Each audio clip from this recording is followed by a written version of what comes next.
Good morning, guys. So, welcome to another day with Zenler. Well, I really haven't got anything planned, right?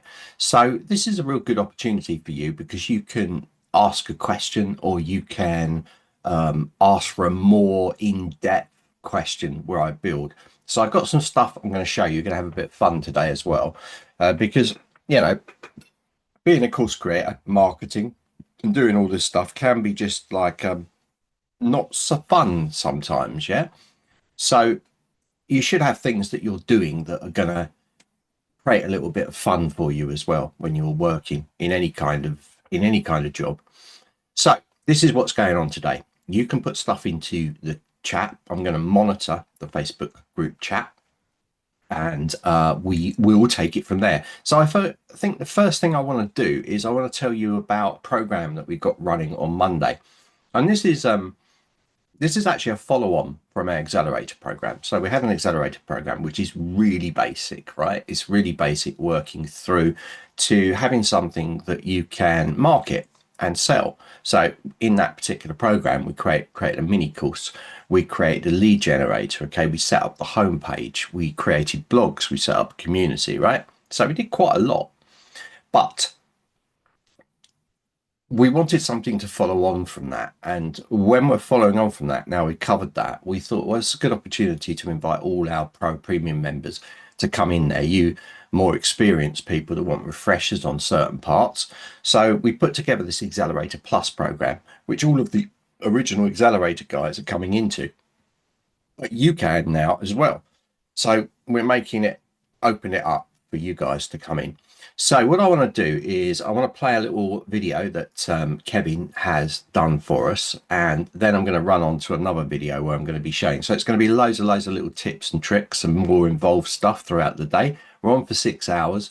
We're on from 8 till 10 this morning, UK time. Then we're on from 12 till 2 UK time, and then 4 till 6, right? So it's a big day. So not going to go breakneck speed and kill myself like I have done on many of these shows.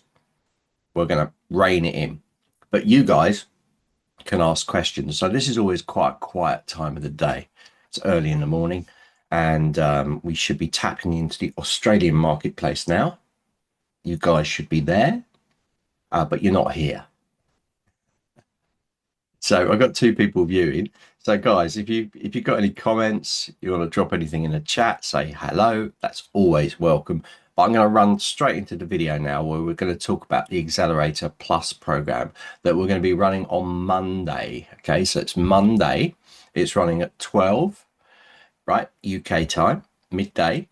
And you guys, even if it's not good time for you, you should sign up because you get access to all the replays, okay, and follow-up emails of what happened. So we generally have a Q&A session at the end, and you can go through it. And the first session we've got on Monday is all about the seems to be massively complicated subject of custom domains, right? And also email authentication, DMARC records, right? Now, this always, like, as soon as I say things like that, people go, "Oh, oh no, I don't want to do that." Most of you pro premiums probably already done it anyway, but it's all on that, right? So we use a different registrar completely. We use Hostinger, which we've not done before. It's the first time I've been in there and used it. So what you're seeing is a video of me actually doing it for the first time. And it was really important that I did a first cut video just so that you saw it as I'm doing it, any problems that I get, because it's very easy to like go through the process, make it all work, and then pull it all back and then go, right, okay, well, I know what I'm doing now. So I go do. But that's not the real world, is it? So in the real world, you have these balls that are thrown at you from every direction, right? And it's very easy when you're doing a recording to obviously edit things down so it looks smooth. But actually, in life, everything you're doing, you're going to get little hurdles and problems happen. And you shouldn't really feel bad about that you're struggling with something, because that's just part of evolving, isn't it, as a course creator? So I'm going to show you that on Hostinger. And we'll probably put it into our support docs as well, because we've already got tons in there already. We've got GoDaddy, 123, Namecheap, cPanel, and now we're going to have hosting in there. But the one thing I wanted to make really clear is no matter what register hosting company you buy your custom domain from, the DNS records, which are the records that update things, okay, that's all you need to know. They are the same generic on every single registrar, right?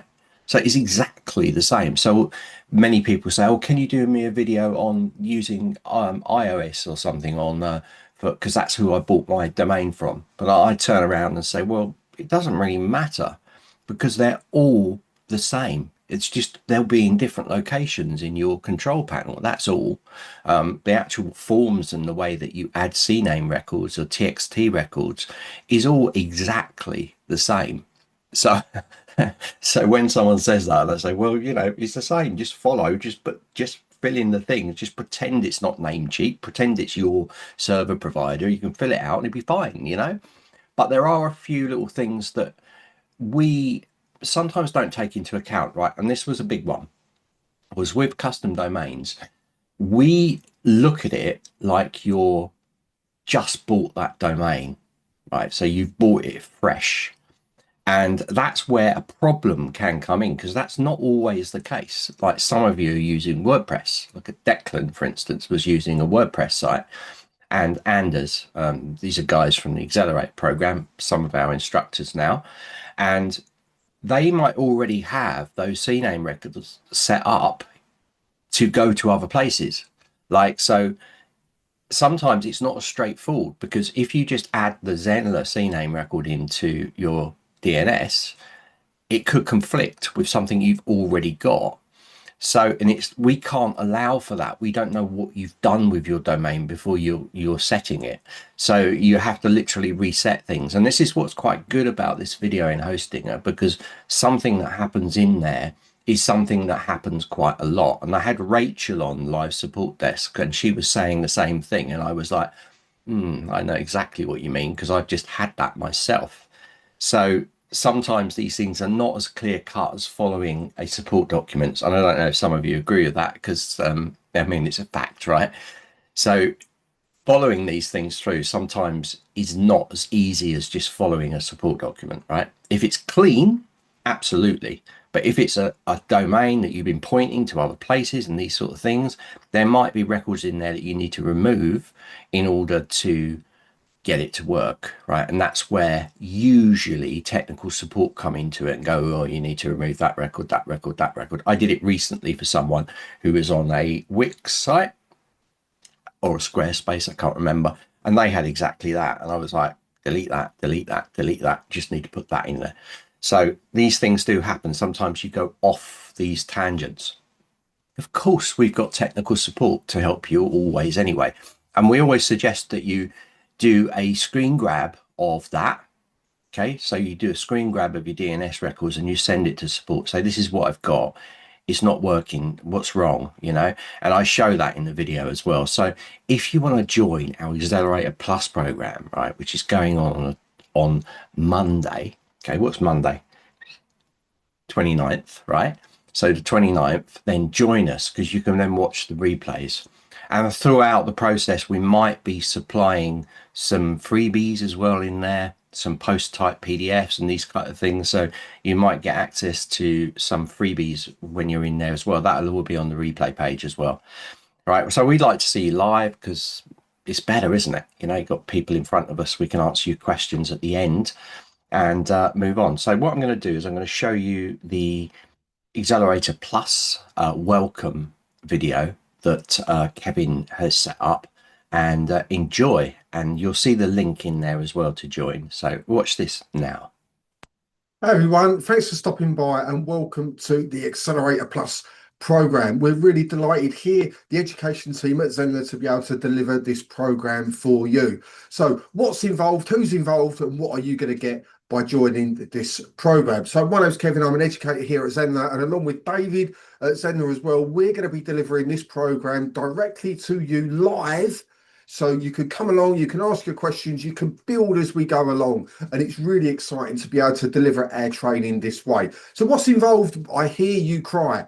So this is our schedule for what we're going to be doing. We're going to be delivering this over 7 weeks. So it's going to be one session per week. Normally an hour to 2 hour session. It'll be a live session. Recordings will be available, but we all know the value is in turning up live and asking those questions there and then, where you can get a direct answer from us. So what are we going to cover? So in week one, we're going to be looking at domains, branding, and language settings. Now, this isn't for people that are just setting up their site, as in they've got nothing there, they're absolutely brand new. This is an escalation for people that have maybe got a course running, maybe already started, got a funnel running, maybe been through the Accelerator program and have some sales and leads coming in. This is the next stage for you to make it a really awesome machine for your business.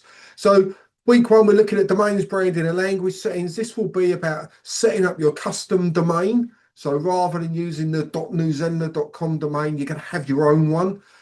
Add your branding across your site. Obviously, this is really important. We'll work out your color palette, work out if you've got a logo or anything like that, and show you how you can add it and how you can incorporate it so it all starts to join up with the domain that you're adding in. We'll help you and show you how to set up your DMARC. What's DMARC? It's all about getting your emails delivered properly from your own email address. So instead of using the default one, which just often jumps into spam, we're going to help you and show you how you set up your DMARC so the probability of it going into a normal inbox is higher.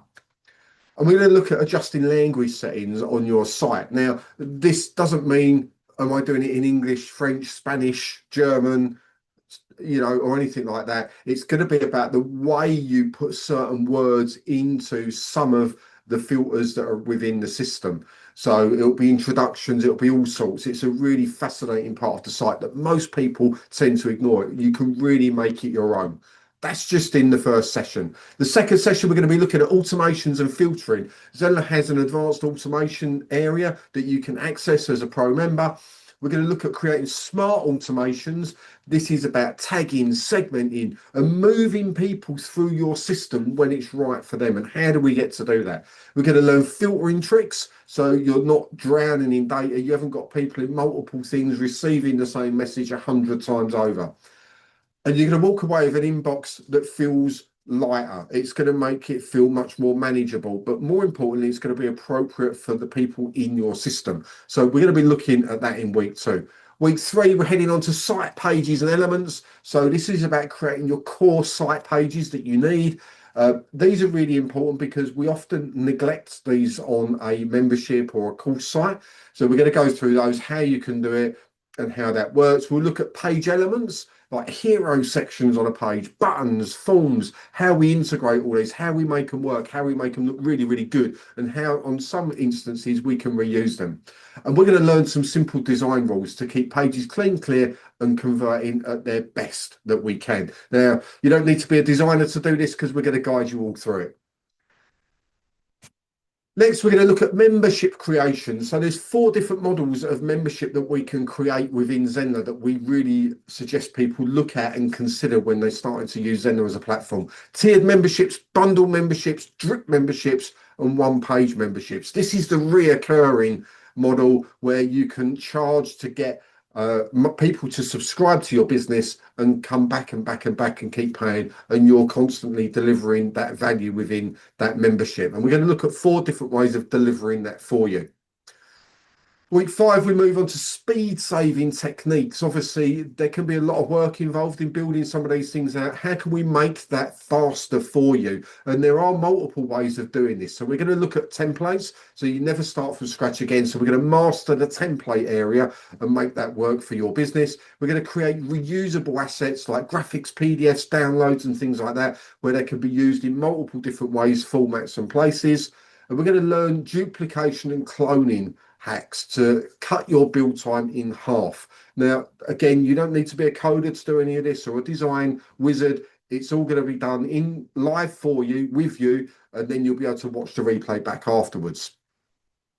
Week 6, advanced troubleshooting. Obviously, when we build stuff and we start to advance in the way that we use any type of software, and Zenler is no exception to this, we can come across issues we don't always understand. And as an admin, we see one thing, as a student, people see other things. So we're going to learn a step-by-step process to diagnose issues that may come up. Lots of issues we can self-diagnose and get over really, really swiftly just by using this type of process.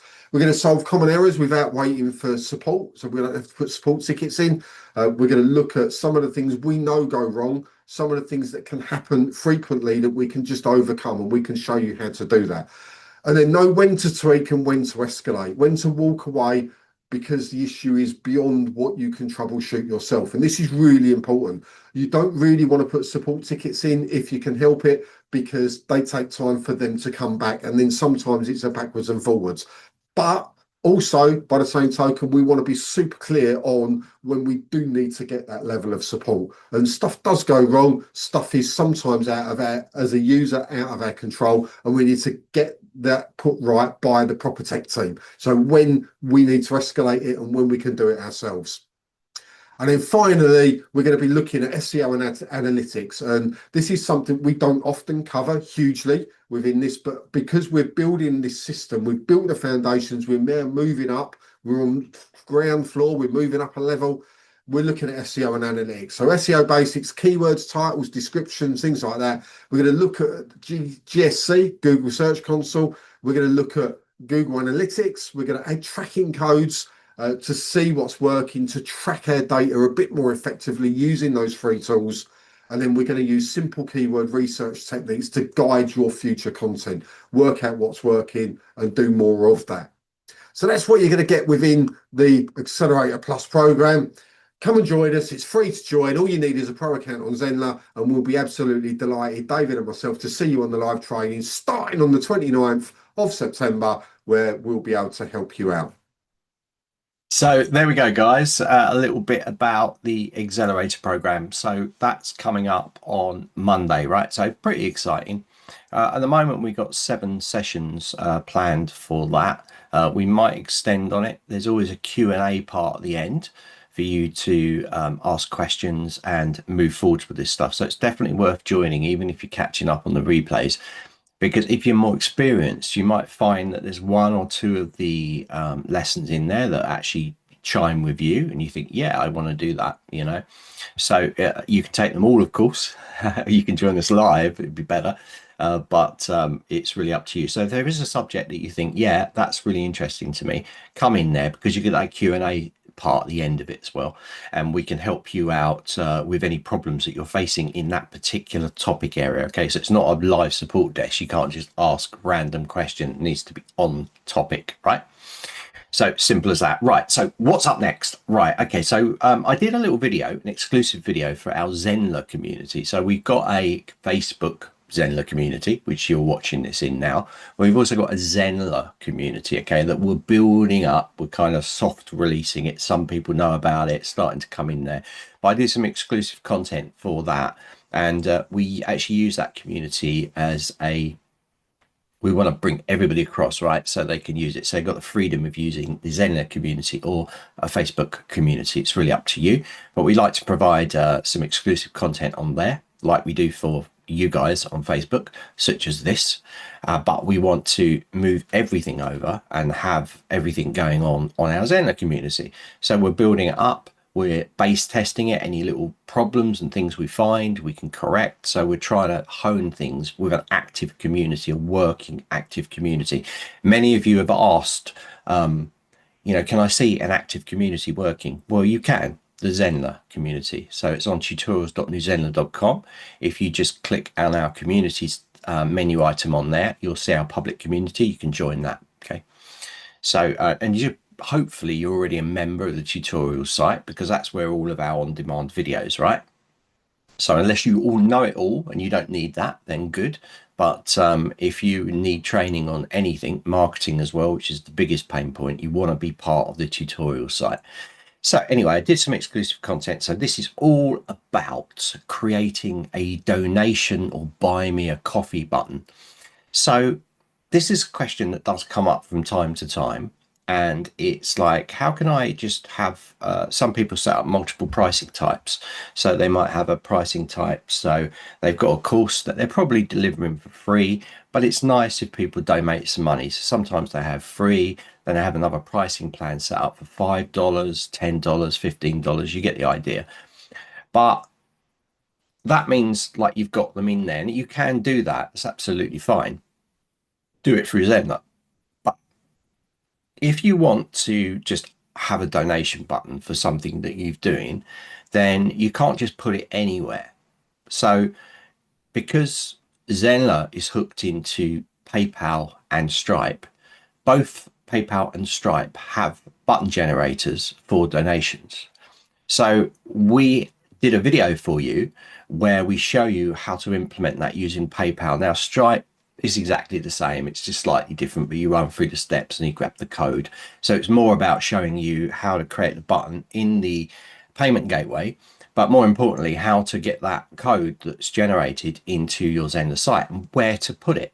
So in this particular case, like you could put it on the checkout page, which is free, but that might be a little bit like, I don't understand. It's like free, but there's a donation down there.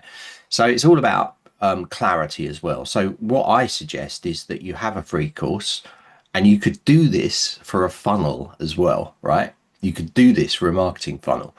So wherever you put it, you can put it.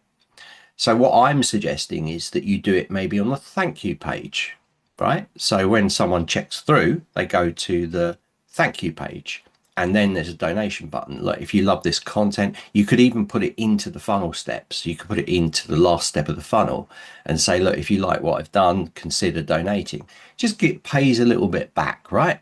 So I did a video for you doing that, and I can see today I've got Pauline. Great to see you, Pauline. I know you're going to be hopping in and out, and I've got Patricia as well. So really good to see you guys in here.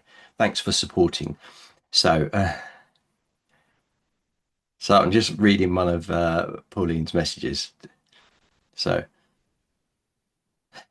so so I asked the question in the Facebook group. So what do you want to know today? And she said I could answer that in so many ways. I'm redoing one of my websites and trying to get the most of it prepared, but the course on Monday. I haven't really used automation, so looking forward to learning how. Oh, okay, that's good. Right.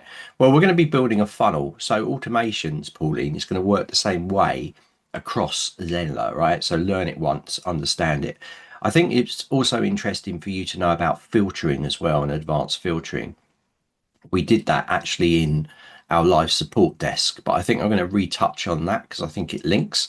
So I am planning to do a little session on setting up something special in a funnel, and I will be adding automations in there. So I'll just expand on that and talk a little bit more about it, and maybe that'll help you a bit going forwards. So don't worry about that, Pauline. But now, right now, we're going to talk about the donation button. So the buy me a coffee button, these type of things. This could be really handy for you guys to put into your site. And just see, it's just something you put in there. So I'm going to play that video now. It's very short, it's not too long. It does require you going into your payment gateways to set these codes up. But have a look at this, and then we'll break into the first part, which is creating this funnel system. And because I got a few things on my mind, right? I want to also have a little play in Canva to show you a little bit more about Canva and producing some social content out, or content for your website or even emails. So here we go, donations. Let's play. Hi guys, so in this little workshop, what I want to show you is how you could create, using PayPal, a simple donate button. So a lot of you have said like you've got free courses, but you might want to put on there a donation. So a donation for your free course or whatever you're doing. So let's have a look, and I'll show you how you can do that really easily with Zenler. So we're going to do this with PayPal. So if you go to paypal.com/donate/buttons and then /manage inside your PayPal account, you're going to get a screen like this. Okay, and it's really easy. So we can actually say we can create a donation page, and we can also create a button. So customize a button, fundraising right from your website. Okay, So because we want to put it on our website. Now, PayPal allows you to create whole pages and all these sort of things now, but we just want to customize a button. So we're going to go in and click customize button. That's going to bring up our donation button, and we're just going to fill out the details. So you want to put your product name in here and for the particular product you're using. So I'm just going to do that. You can set your button size, the country, language, and you can show accepted card logos as well. You can see your button is starting to form there as you start to create, and you can also use your own button style there as well if you want to as well. So it gives you more settings to actually drag a button or a JPEG into there as well. So I'm going to use PayPal because it's easier here, and I'm just going to accept those terms down the bottom. And we're just going to fill these details in here now. So under here, you can see I just put free content donations, okay? Because I might use this inside my marketing funnel, right? I can use it wherever I like, really. So let's have a look at this, and we're going to then make sure that's filled out. So button size large or small, country, language. We've looked at use your own button style. We're going to click continue. It's going to take us on to the next bit. So this is what you can see. Donate to Mojo Mojo Design. So that's the website just here. And we've also got a logo in there. So I can turn my logo off if I don't want to. I can add an image to your donation page. Now I'm going to leave it as add an inspiring message to your donation, optional of course. So I'm going to just put an optional message in there as well. So there we go. I've put, if you love this training, consider buying us a coffee. This funds new free content. So you can have a pop-up experience as well. So this requires JavaScript. So if you want to take the easy route, just keep it as it is, full page experience here. Okay. So that's given me the full page experience there, and you can see the button. So you've got these options, one-off, monthly or yearly, and they can put their number in there. Okay. So let's click continue with that. And it's going to ask me inside here, the currency. So I want to pick Great British pounds, of course. How much do you want donors to give? You can put an exact number or free amounts even if you want to. So $5, $10, $15. Any amount's good. It gives people the option to choose, I think. But you can put the free amounts in there. So you would choose that. And then it would self-fulfill. You can see what it's doing. You can add other amounts in there as well if you want to. But I'm going to say any amount in there, really easily. So you can choose reoccurring frequencies. I'm just going to put in here just a one-off payment, all right? But you can do what you want. That way it gets rid of that box. So we could do yearly. So let's go in here and click, let's pick yearly, all right? So you still got that one off. So funny enough, if you turn that off, all right, okay, let's turn that off. So it's not reoccurring, all right? So it's just, I just wanted a one-off payment, but you can see you've got flexibility in here. Give donors the option to increase their donation amount to help offset the cost of fees. Yeah, because there can be fees coming through there. You might end up paying more. So you've got to be careful of that. Minimum payment is probably a good idea. Let donors choose a specific program for their donations. No, I'm just going to click. That's it. I'm just going to do it there. So get donors postal address. You can use to get address, PayPal's privacy, let donors send you an optional note with their donation. I'm going to turn that off. Take donors back to your website. This takes donors back to a social media page where they finish their donations. Add extra variables. Let's have a look at these extra variables. So show variables. So you can add more variables in here. It's going to show a list of different variables you can add in. We're going to keep this really simple. Just leave it there. I'm going to click publish. All right, so now I've clicked published. I've actually created this donation. So I've got a shareable link, QO'd, and I've got to accept donations with a code in my website. So I'm going to get button code. This is going to give me the code here. All right. So I want to copy that code. You can follow the steps down here. It gives you steps as well. Now I'm going to jump into a Zenler website, and then we're just going to add it, and you will see. So I'm going to go into the test site that I've got here, and you'll see how this works. So if you have a course set up and it's free, you can do this. So let's put it into a marketing funnel, right? So inside any of the marketing funnels, I'm going to come into just one of my funnel steps. And this applies to wherever you want to put this button, right, guys? So you can reuse this button in other free places, right, to know. But you might want to set up a brand new button for each of the free if you want to sort of track sales coming through on each thing. It's really up to you. So I'm going to go and edit this into this sales page here. And I could actually put it on the thank you page. That might be better. So it causes less friction. So once they go through, they can donate if they want to. So on this thank you page here, they will have got the email to the freebie anyway. And inside here, I'm going to drop this button in here. So I'm going to go plus, right? I'm going to do this really slowly. Right, remember I've copied that code, right? I copied that code from here, right? Remember that, copied that code. So I'm going to go into here. And you can put this anywhere. Let's just put it underneath and go HTML down here. I'm going to custom HTML. I'm going to click on this custom HTML block, click the settings, go across to change content. And inside here, I'm going to paste that HTML and click update. And now you've got this donate button. Let's click save. So that's how you do it.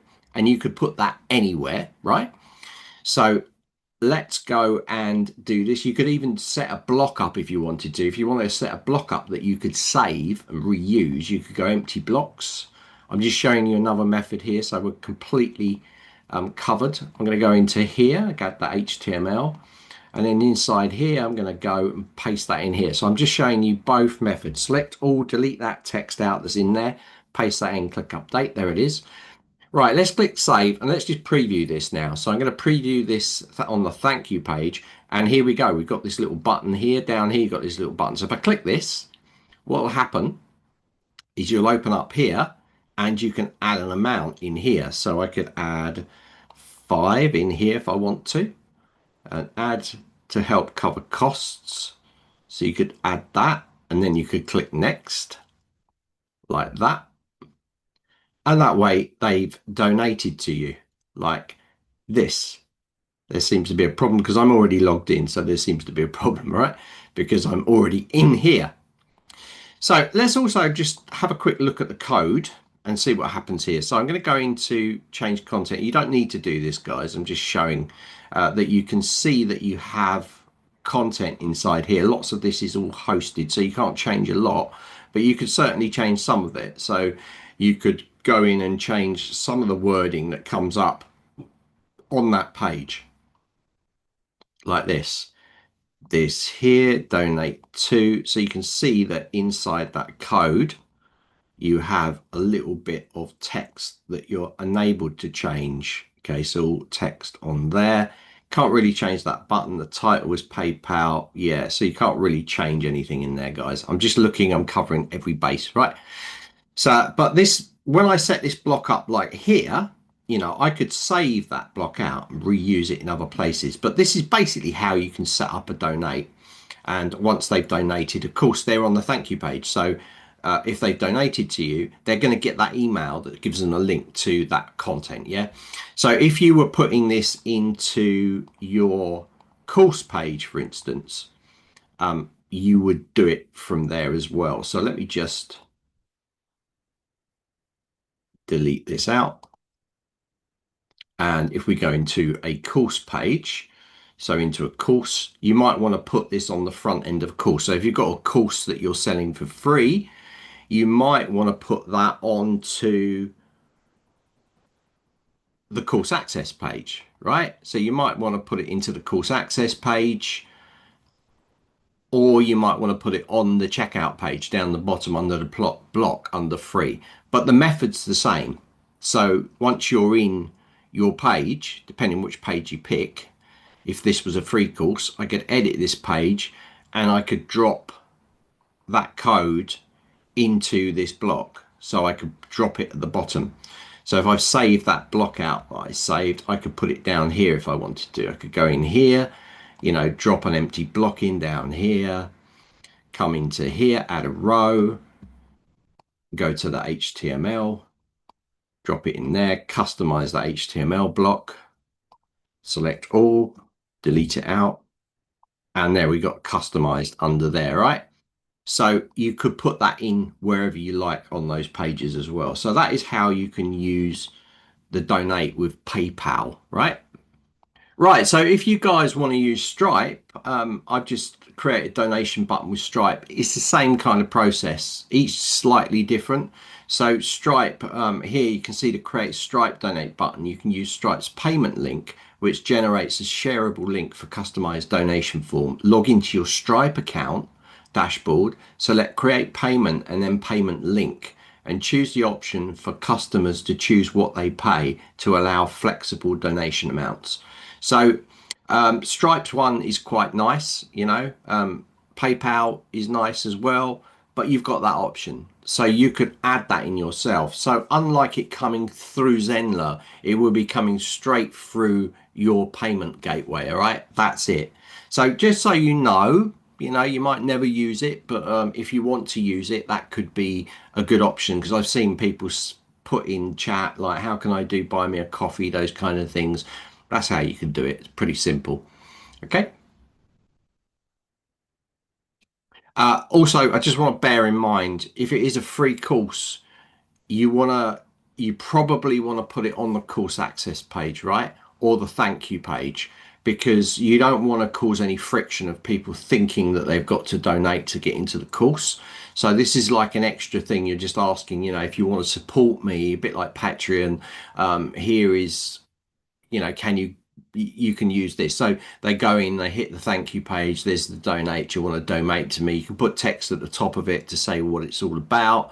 And then of course they go to the course access page, and then they can just view the course, the free course. All right. So also another way of doing it is you could have it on the course access page. You know, you love this content, then consider donating, right? So just two ways to do it, and interesting, ton of different ways to do the stuff in Zen. I really got to do what works for you, right? Okay, guys, so hopefully that's going to be of interest to you. So that's how to create kind of buy me a coffee or a donation button. Sometimes that's asked for, right?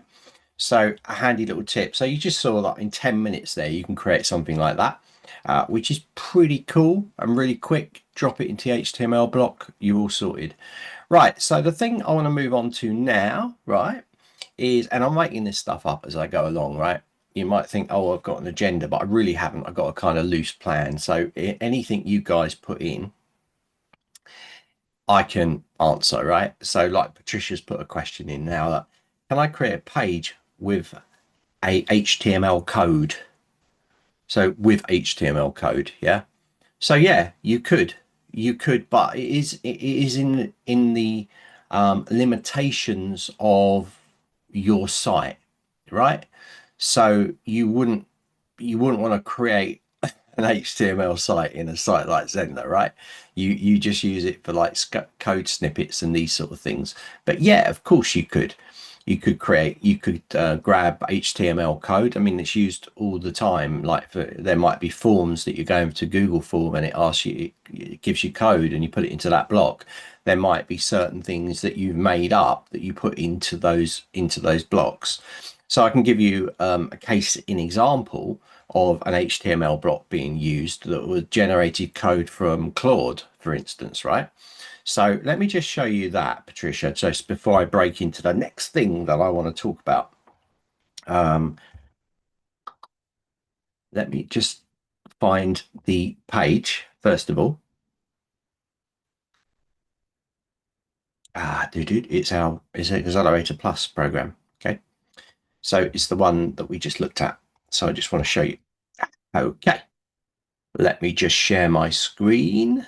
See that? Okay. You're good? Right. So all of this was built inside Zenler, right? But down here, this was generated from Claude AI. Okay. So this is HTML. Claude created this HTML and I then used it. And I can probably get it to do something similar now. Let me just try and show you something. Anything could happen, right? Anything could happen. So let's see. Let's ask it though. Create me HTML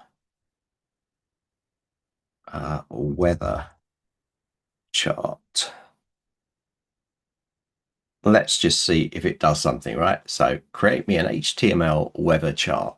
So this is especially for you, Patricia, because you're live with us today. So we'll see what happens. I don't know. Normally I put big prompts in this, right? So we'll see. Yeah, someone this page gives me a code. I put in my menu, not in your menu. You want to be really careful about your menu, all right? Could be a problem. So here we go. So it's creating, you can see it's creating HTML code for a weather chart. I don't know what it's going to give me because I haven't been very specific with my prompts, right? But we'll see. Let's let it go through this. So this is I'm not sure this is inline CSS because it's adding CSS in here or whether it will work. Because generally I set it up, I say, can you provide inline CSS? Because sometimes these codes are set up and they have a separate file for CSS file. And if it doesn't talk to each other, it doesn't show the design style, right? So generally the prompt has to be better to put it in there. That's what I did with that thing you just looked at. So let it go through its shenanigans and we'll see what it gives us. So you get the idea anyway. Oh, so it's creating scripts as well. Okay, so I'll probably need to change this prompt. Right, so that's something you need to know, right? If you're doing HTML code and it's going to feature stylized graphics and colors and all of these things, it's going to be pulling in from a separate file. So you need to be a little bit web wary, okay? You need to be a little bit of a nerd in that kind of thing. You need to be a tech to kind of know a little bit, Patricia. So if you get a block of code that's given to you and it's everything's there in that block, you can put it in there. But if it's accessing separate files, if you've got to set things up like scripts and these sort of things, you might have to set up separate files like a JavaScript file, a CSS file, and the HTML itself. So you'll have 3 bits there. And inside Zenler, you can put, so it's given me something here. I don't know what it's going to give me when I put it in there because I noticed that there was JavaScript in there. There's lots of things going on, but I can just copy that code in there. And if I jump into one of our test sites, let me just jump into this one here and I'll just put it into a page. I don't know what it's going to, I don't think it's going to work, but it will give you the idea that, that I'm trying to get across to you. So you need to know a little bit. You can't just pop things anywhere and hope for the best, right? So you need to know a little bit about it. So I'm just going to add this page and I'm going to put the HTML block like you said. Right, you can try it, what you're trying to do, but inside the menu, stay away. That's a dynamic menu, right? You can't put anything in that dynamic menu. If you created that header menu set yourself, then yes. But inside here, dangerous. And you can go and edit code in there, but you can absolutely mess it up. So this is why we kind of stay a little bit away from externally showing you how to code, right?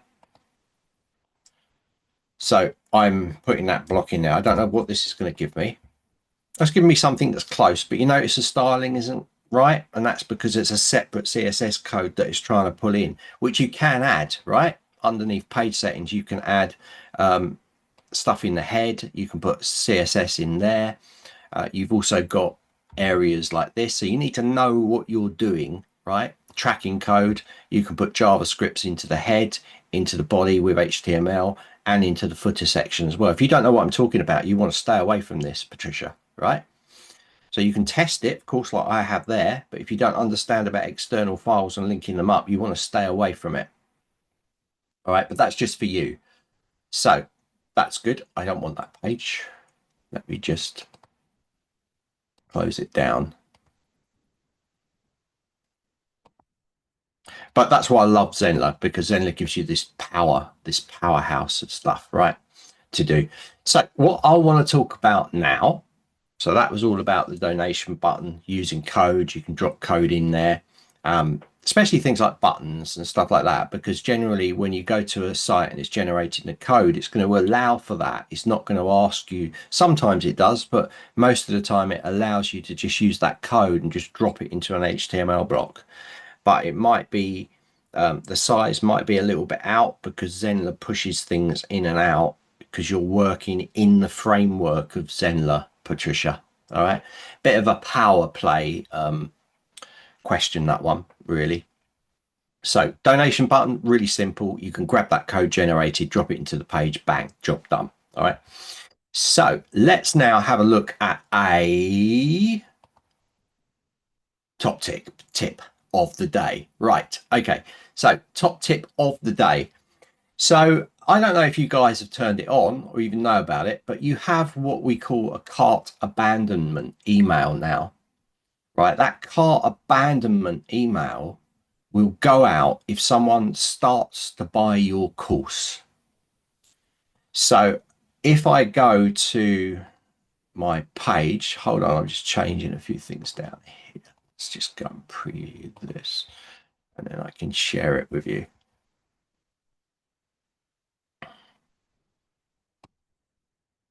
Okay, so I'm on a site here, test site. So cart abandonment email comes into effect when someone starts to buy your course.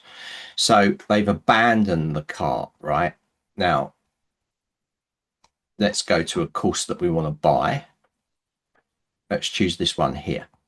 So if I come into this course and I decide I want to buy this and I click buy now, if I then put my email address in here, okay, and then I just exit out, then that's when the cart abandonment email will come into effect. All right. So you haven't bought it yet, but you've put your email address in there.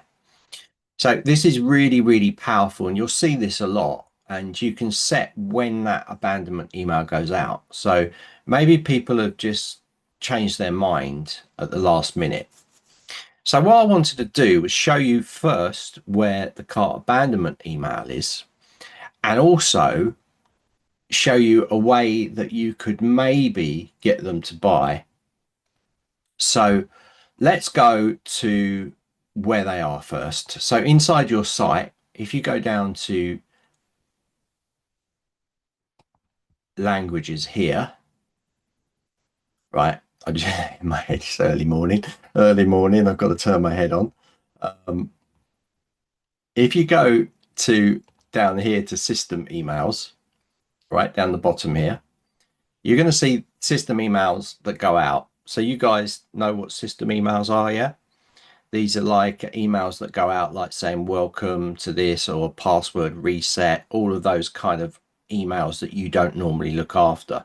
So even if you haven't turned on automations in your courses, then it will even send out the automations for a course. So it's a generic one that gives people the login, the course URL to go in there.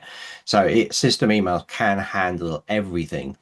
However, you want to control the emails going out when someone buys a course. So generally people don't let the system emails go out from a course. And I'll show you that in a second as well. So cart abandonment email is down here. You can see it. There's loads of other ones as well, like reset your password, user role change.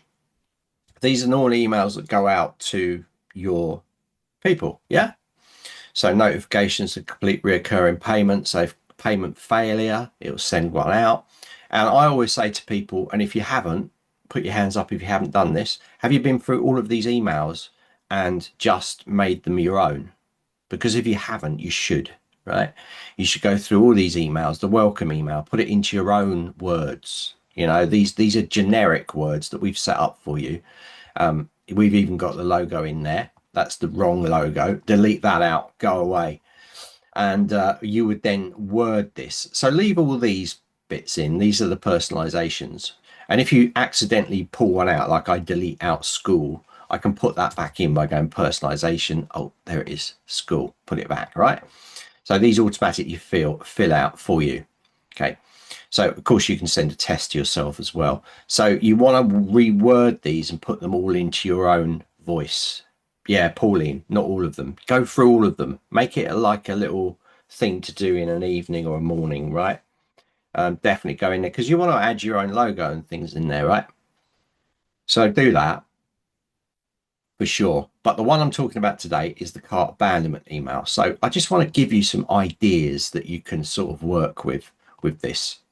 So this is the cart abandonment email. So it's very basic. So complete your purchase now. It's a little bit hard, that language. I'd probably put something like,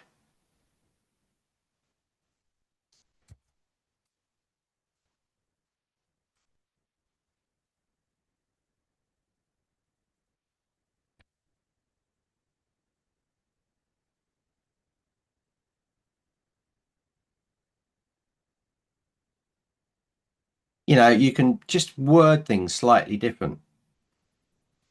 So you want to get, because someone's like they've done it and then they've made a decision. Oh no, there might be a reason behind it. So did you need something more from this course, right? So you can do that, and it says the product name there. I don't think, can I put the product name in there? Yeah, I can. So I can even put the product name here. So if they've cart abandonment from the healthy food one, for instance, it would say healthy lifestyle course. So it would say, did you need something more from this course? Healthy lifestyle course. Yeah. So that makes sense to put that in there. So we noticed that you didn't finish ordering. So maybe change that, didn't complete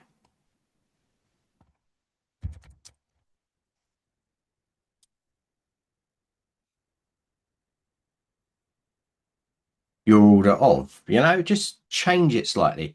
So now I'm going to spin it completely and say, ask people a question, because you've kind of lost them. So you maybe got nothing to lose. You could try the cart abandonment email as it is and hope they come back, but you could incentivize them to come back.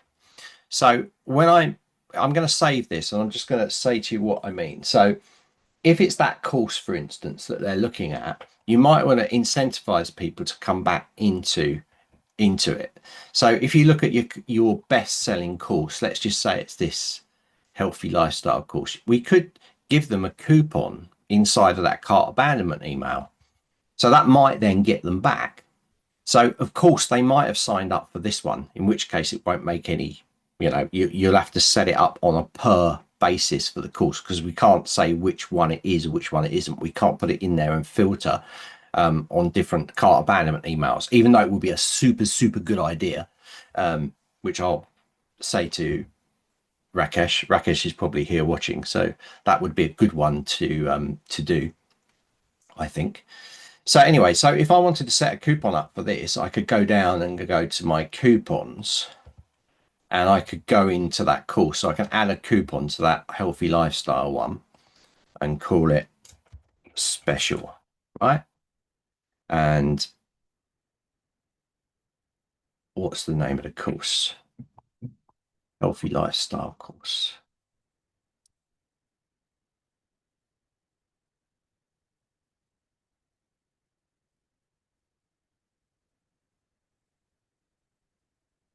HLF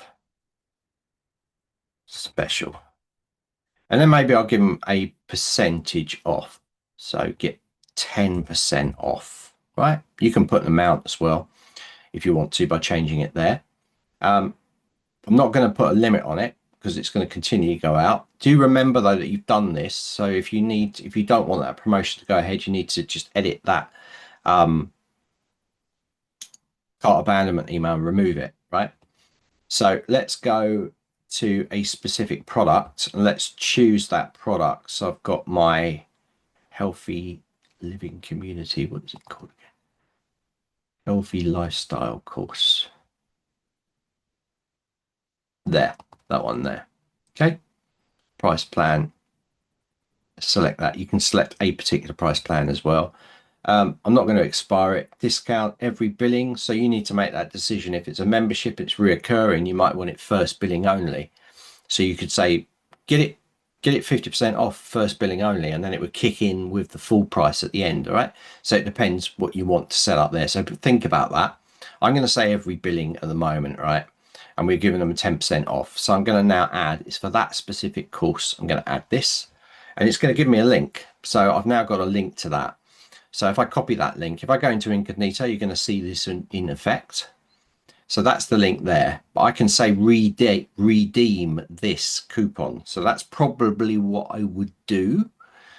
Actually, do you know what? I'll copy it. So you can tell them to redeem that code, or you can give them the whole link so they jump straight into it. So it'll make sense in a second. So I'm going to show you what the link does in incognito. So it's applied that coupon, notice.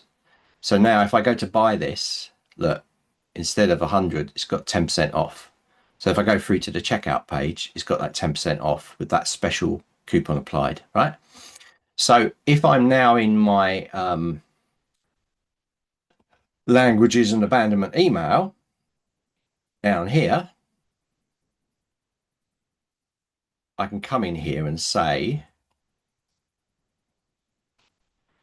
just for you, if you want to get 10% off the healthy lifestyle books, our most popular one. Okay. And then, or redeem here. And then I'm going to select this and drop a link in here. That link is that coupon, you know, that I took from the coupon. Open it as a new tab, click insert. There it is. So now you've added a little special here for them. So that if the price was the issue, they'll go, oh, I get 10% off, and they'll click through. Now, if they go to a different course, okay, but you can say just for you, this is like a special promotion. So you could use the cart abandonment email as a way to send out a special promotion.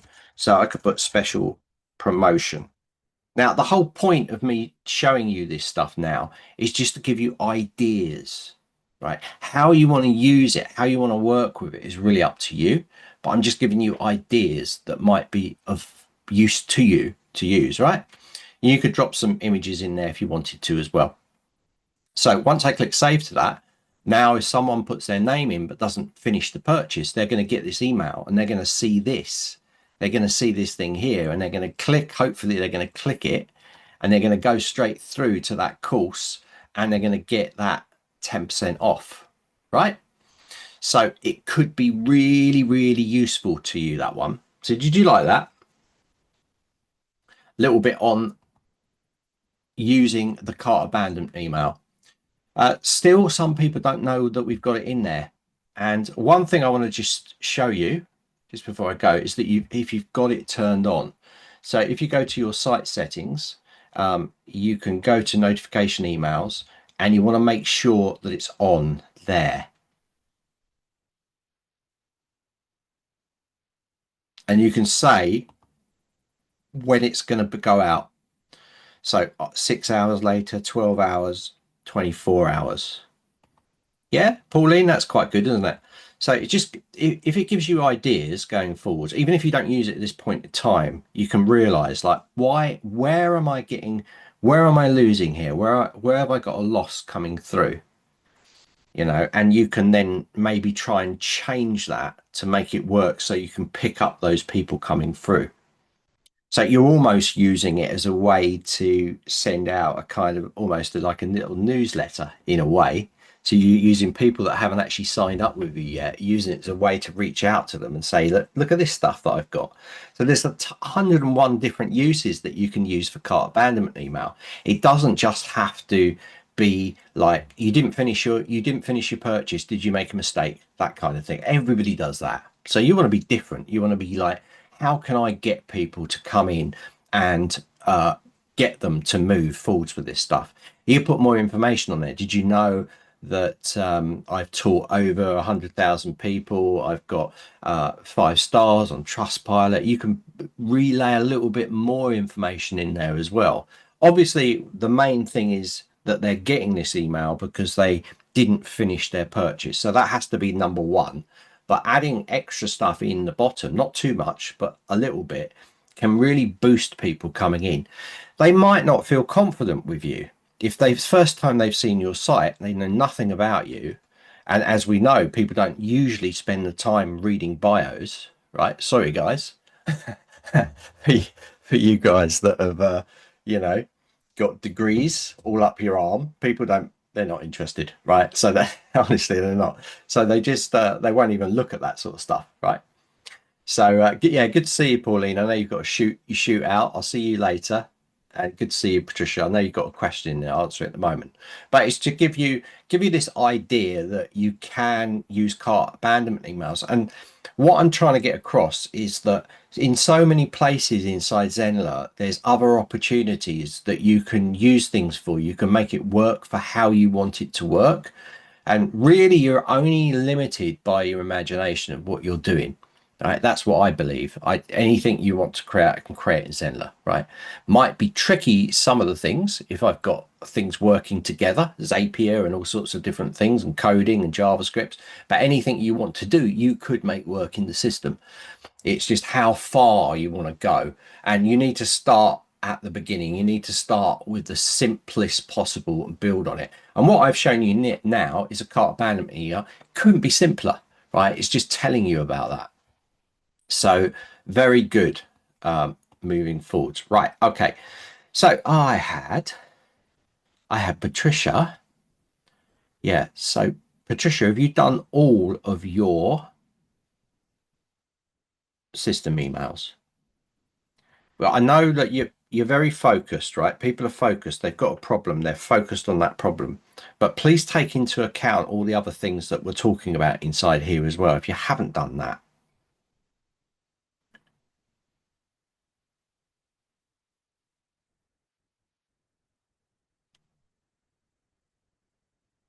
Remember, abandonment cart, the abandonment email, right? If it's free, it's not abandonment cart, right? They'll sign up for free.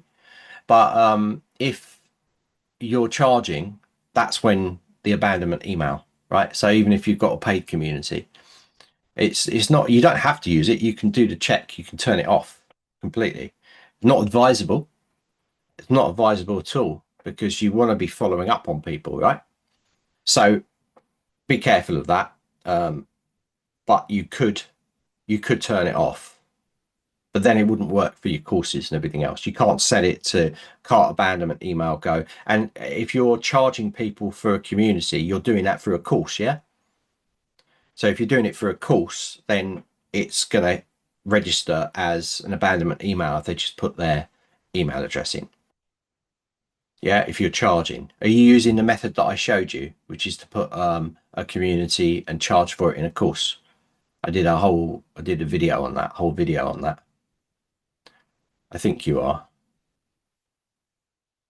Yeah, yeah, yeah. So bear that in mind. But it's not a bad thing if you've got people coming through. You're charging for a community, but you've probably got other things that you're going to add to it as well. So you've probably got another course. Have you got another course? You've got another course, you put that in there. So, get a discount on this, or you don't even have to put the discount. If you're like, I don't want to put a discount to people that are coming through, then you could just give people information. You weren't interested in that, but maybe you were interested in this. This is what I'm trying to say. You can use the cart abandonment email as a way to notify people quickly about other content that you've got. And this is an area that we don't really talk a lot about. We told people about the cart abandonment email, but we didn't expand on it with different options and different ways you can work with it. And I believe that is the same. That's the same for all of the emails. I think for even the other emails that we've got in there that fire out, you make sure that you make them your own. So if we go into the system emails again, you've got the welcome email in here. So like for the welcome email, for instance, this is a great one, a classic case. So I really need to get rid of that logo out of all of them. It's really old. Right. So like this one, for instance, this is the welcome email. So someone's signing up on your school or site. Right. So it gives all the information about signing up on the school and site, but it doesn't give anything else. So you should be putting in here, look, see what I've put here. I've put a blog link. So you could put in here, if you've got a social channel that you're using, or you have a maybe a Facebook group or a public community, you want to be dropping it in here on all those emails. So that when people see this, they're like, oh, great, I've got my login details. Oh, right, down there. Oh, I can join a community. Oh, that's good. That's good. Click that, go through. Right. So it's an information hotspot. It's a real big area that I don't think people have taken enough notice of. And there's so many emails in here, like role changes, things like this, that you should be changing, subscription cancelled. So these sort of things, are you sure? You can return, right? These kind of things you can put in here and test them all out, test it all works. So this is an email that goes out. So if this one here, enroll to course manually by admin, right? So what that one means is that if I have a user and I want to give them access to one of my courses for free, I can enroll them. I can go into people, I can edit that person, I can enroll them in a course. I can do that as the owner of the site, yeah? So what happens when you do that, it sends an email out to them. So you might want to put something different in there.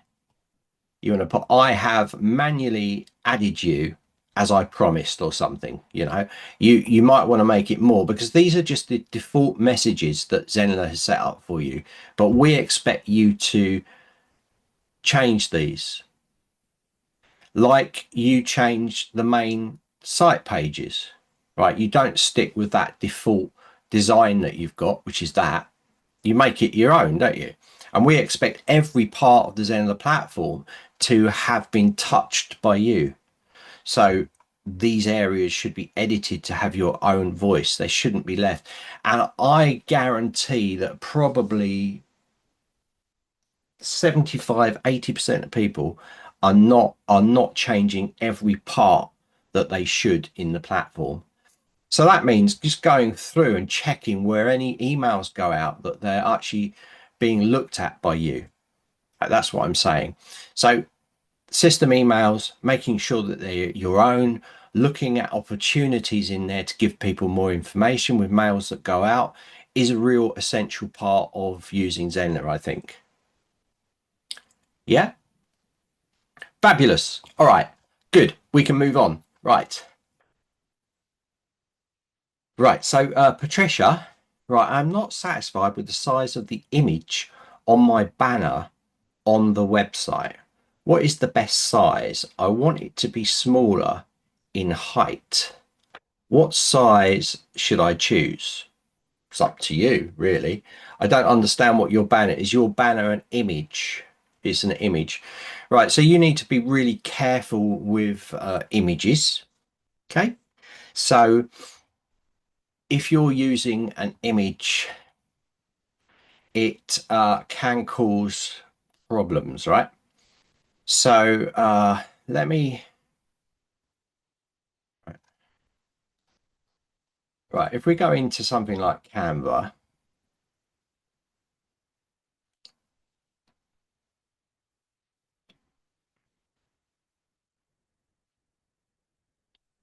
right. So are you using a full image? Are you using like just an image? This is what people do all the time.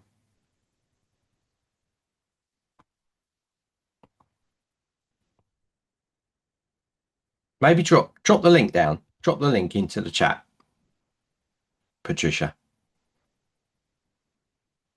Oh, it's like a live support desk.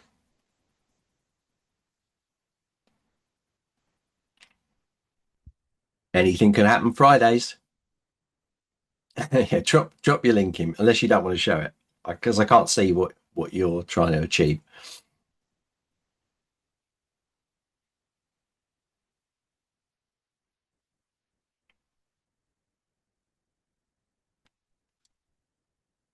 Yeah, from Canva, but I don't know what size you're working to.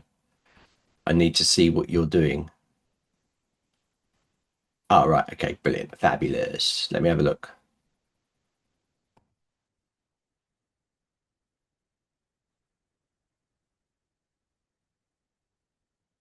All right. Okay, I see. So let me just have a quick share.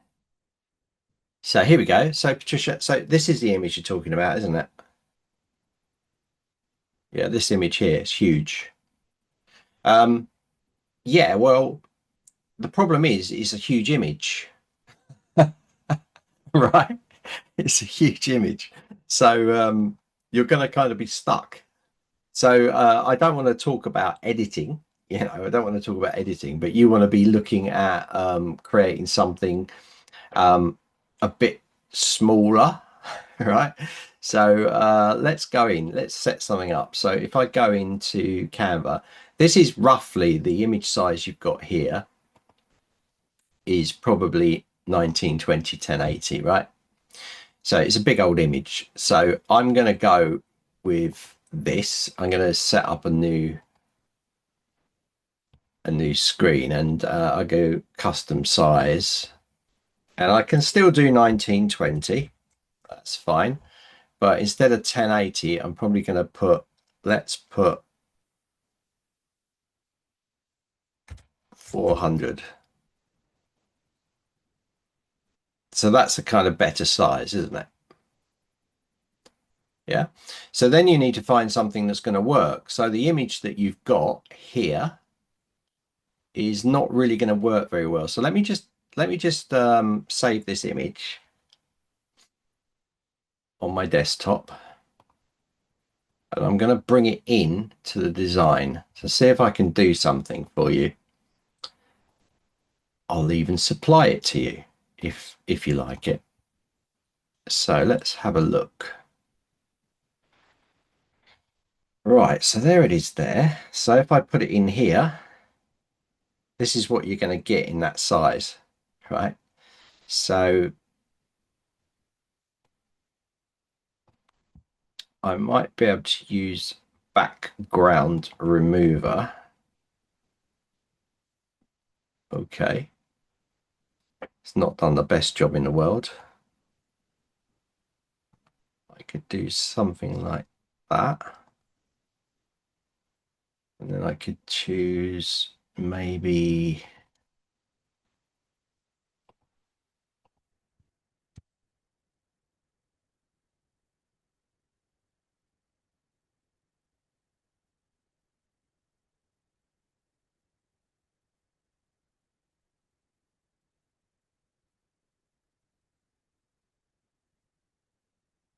it's not, it needs cleaning up for sure, but you can see there,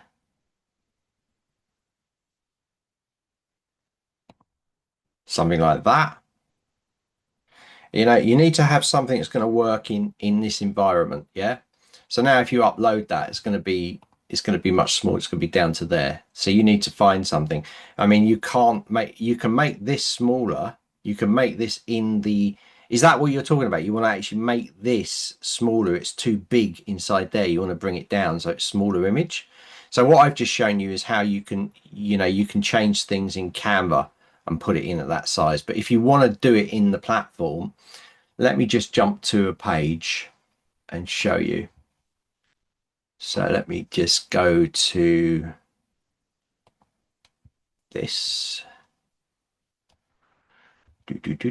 So I know what you've done. Right, so what you've done is you've done this. Let's let this load. Let me empty block. Right, first of all, you set your block to full width. Yeah. Then you've gone and added a row. So I'm going to try and match to your little bit to your color as well. So you've got your kind of color in there. Choose something like that. Okay. Then I'm going to add a row, and then you've gone add element, add image, and you've, let me just search.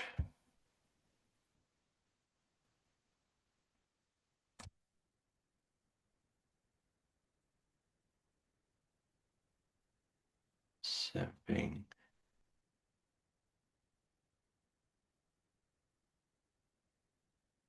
Let's just choose something like,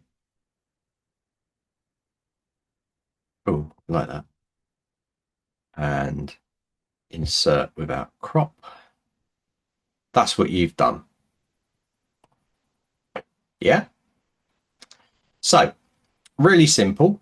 What you're going to do is you're going to click on your row. You're going to add a new row, and you're going to add this, because we need to make that image smaller. So we need some left and right padding here, or margin. So we're going to use columns to create those margins for us. So that's what we've got now, right? So now if I was to drop that image in here, add element, drop image, I have that image there. There it is. So now I've made it smaller. So maybe that's what you wanted, but the benefit of this is I can bring these out like this, and I can make it bigger, or I can make it smaller like that. Okay. So the other way of doing it is we're going to add the 3 rows in. When we drop our image in, we're going to crop it inside the cropper. So I'm going to go add image again. I'm going to go image, and I'm going to upload an image, not upload an image. I'm going to go and search for nature again. Should get the same one come up. And here it is. So this time I'm going to use the cropper inside here. So if I want to make this a bit thinner, I can do something like this. So I can go, that's enough, you know, just capture the top of the wave. And I can go crop and insert. And now this lends itself better to that. And of course, if you want to, you can do it inside Canva as well. So has that helped you, Patricia? Really simple. You just need to make sure you've got those, you've put it in there so you can go that. The other thing you could do, of course, is with this whole image here, this whole block, you could click the settings and you could take the full width down. So it's not going full width, it's going into there like that. That also might. So I've given you 4 different methods there to do that. Yeah, how was that? Is that okay? Ah, very much. Oh, right. Okay, it's good. It's helping you. Yeah. Yeah, I think the site that, yeah, like you say, this is massive. This is huge. The other thing you could do, of course, is to use this as a background image. So that might work better for you as well. As a background image, it replaces things from the back. So I've got your image on my desktop. I'm going to show you what I mean. So let me set a brand new block up here. And let's do something a little bit different. So we can put you, I'm going to grab your text as well. Okay, so I'm going to add a row, I'm going to add a column, I'm going to go in here, I'm going to add just this in here. Yeah, something like that. Okay, and I'll change, first of all, I'll change the background color to match your kind of color there. Okay, something like that. I just want to change this line height. It's huge.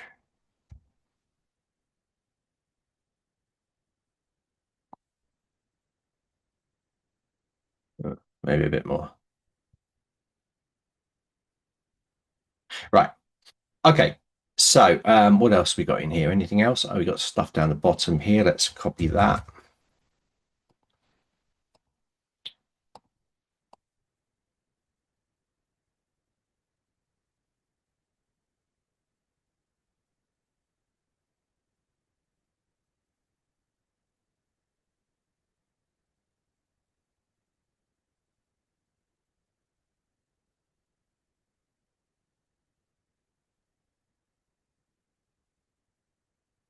Right.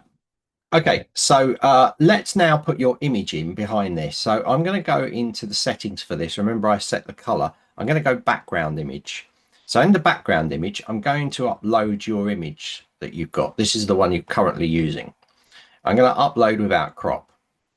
What's going to happen now is it's gone in there like this. So this is really super cool because if I start doing this, it reveals more of the image, so I can get exactly how I want it to be.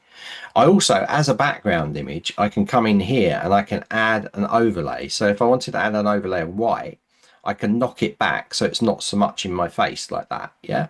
I could even change that tint to the same tint that you've got in your website there. And I can turn that tint overlay tint off and on. Right. So the next thing you need to look at is the position of the image inside this blue block. Oh, Zoe's there. Hi, Zoe. Good to see you. Oh yeah, the free column tip. Yeah, I always use that. I also put columns inside columns, right? So sometimes that works for you as well. So Patricia, the next thing is our position of our image. Look at the moment, our image is revealing more as I go up, but it's actually centered off of the top of the image. So because the image is bigger than this block area, right? It's saying that, okay, I've put this image into this block and I'm going to base it on the top edge of the image. And from the top edge of the image, anything that's revealed down from there is going to be revealed. All right. Hopefully that's clear. It'll be clear in a second. So if you look here, it says top left. So it's taking the top left of the image and it's expanding out from there with how much content you've got in the page. So if I go to here, top left, if I go bottom center, then it will take it from the bottom set. I'm going to come off screen share just so I can demo it to you. So it's taking it from the images there. It's taking it from the bottom center, and then due to the amount of content, it's pulling it out from there. So if you select top left, it will pull out from there. Top middle, it will pull out from there. Yeah, it will reveal more of the image, the more content you've got in the block. Is that crystal clear? So I can prove this to you now. If I go bottom center, it will do it from the very bottom. And watch the image jump there. That's right at the bottom of the image, right? So, and now you can't see her head. But if I do this, you can reveal her head and take it away again. So you can juggle this to have the perfect fit for how you want. You might want it center, and it will be center, so it will drop out from the top and the bottom. Is that really clear for you? Do you get it? So this is yet another way. This is quite a popular way. This is the method I use for most of my stuff. I put images in like that. I hardly ever have the images in like you've got inside here. I always put them in as a background because it's an added thing, right? It's really good. You've got you've got the content up here. This is what people are interested. They're not interested in this. Sorry, but they're not. It doesn't matter how it makes the site. It can make the site look good, but this looks to me like just an image been dumped in there. Doesn't mean anything to me. I personally would remove this image completely. I think it would look better to have that image not even in there at all. I'm just being totally honest with you, but I think that if you remove it, it would be better.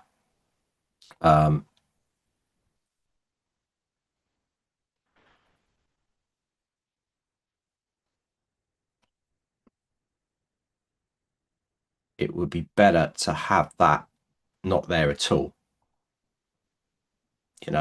or done in a different way, like to the left or to the right or something. But that looks to me better than just having that massive image in there. You might make it work for you. And that's why I tend to choose this kind of method. Like if I've got a really nice image, I put it in like that. To be honest, I'd probably go for another type of image. Not that this relates to what you're doing, but it can make it look, if it's a nice impactful image like that, it can make it look very cool, So, and then put that again with the overlays, and then you can make something that looks extraordinary, right? So Patricia, work on that. I've given you loads of tips on that stuff, and hopefully that's going to help you. And I'm so glad Zoe's in as well. So Patricia, you keep asking me questions, right? This is anything could happen Friday. So you've got me to yourself. So is Zoe, but Zoe watches. Zoe watches and implements. I know her. So, also, did you know on here you have these little text shadow. There's a lot of people don't use these, but you can use these little text shadows in here. Change it. You can also do a transform. So if you've written in upper and lowercase and you want to just put it into uppercase, you can just change it inside here. Don't know. Some people don't know about this stuff that's at the bottom. And the alignment as well. Obviously, you must know about that. You've got justify, center, right, and left alignment on the bottoms there. Yeah. Yeah, Zoe's in. She's watching all the time, and then she's putting it into action. Anything that's good for her business, she's bang. I'm doing that. Fabulous. All right. So hopefully, Patricia, that's helped you. Have you got any more questions? Zoe, have you got any questions?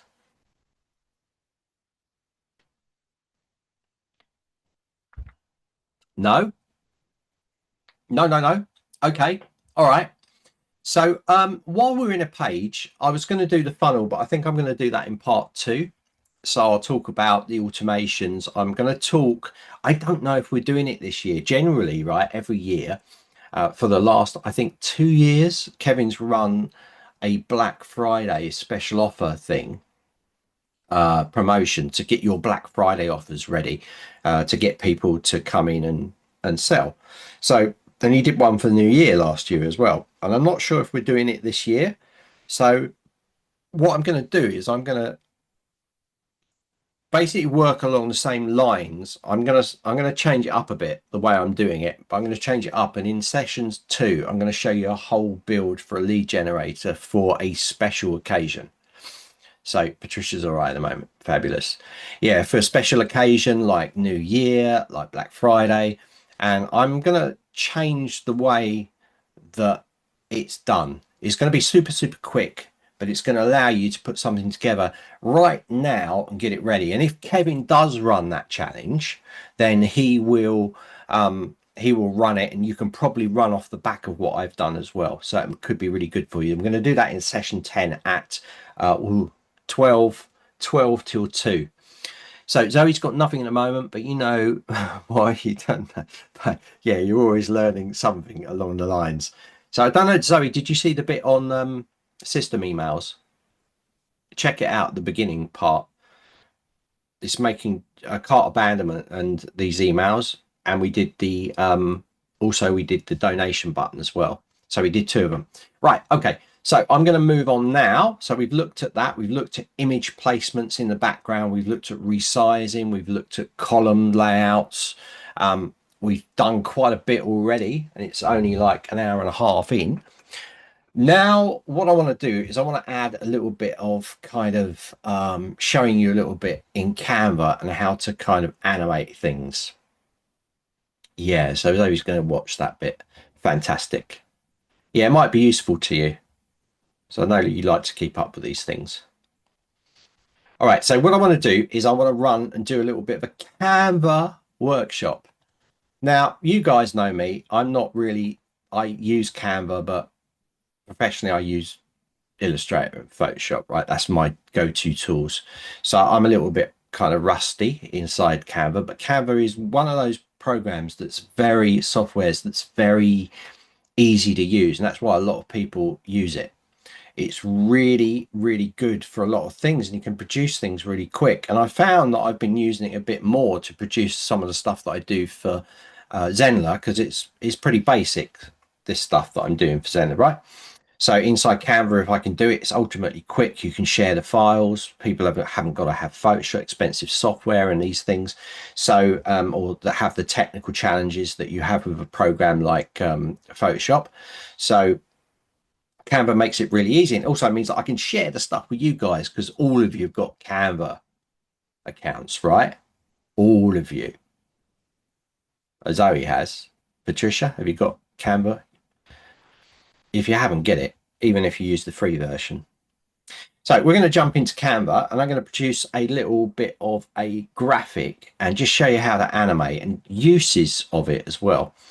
So let's go to screen share, and I'm going to set now a size that I use for Zenler all the time is 1920 by 1080. And I use it because it works for everything, right? It works for course cards, blog cards, you know, the front cards on lives. That 1920 by 1080 works for every single thing. So Patricia has Canva, super. Okay, so this will be of maybe of interest to you, or you might already know. So I'm going to go and create. So I don't use any of the pre-made templates. I just don't do that. But they've got some really good ones in there. So if we go here, and I'm going to go to 1920 by 1080. We've got a frame set up here, or the canvas set up, and I want to create maybe I don't know, top tips of the day or something. Just want to maybe have it on my website with some, or a message, rotating message of some kind. So I might use Claude to just generate stuff because I'm so lazy nowadays, you know. Whereas you'd have to think, you don't think too much. Give me 5 lifestyle and health related quotes. I'll give me 4. Okay, 4, 5, whatever. Okay. So it's going to generate me some little quotes, which is going to be good. Okay, good. I got some nice little quotes going on here. I'm so lazy today. Right. Okay. Right. Let's jump back into Canva, into my slide. I'm just going to grab some text and I'm going to start putting this stuff in here. All right. And I'm going, so I've selected the heading text to put it in here. You can change the font type in there. But to duplicate this, you can hold the Alt key on your keyboard, drag down, right? That duplicates. So the reason I want to do this is because I want to put his name at the bottom. So just this is going to be a really way to create these nice little kind of flashcards, right, that you could use for socials. And we're going to take this and we're going to convert it into a social as well. So I'm going to take this, make it a hell of a lot bigger. And I'm going to put it into maybe something like a times. It's going to work with what I've got in mind, I think. Right.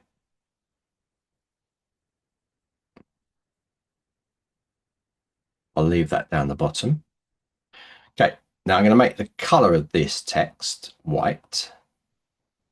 And I'll make that white. And the background, I'm clicking on the background. I'm just going to turn the background into that color there. And then I just want to find some, I don't know, some framing.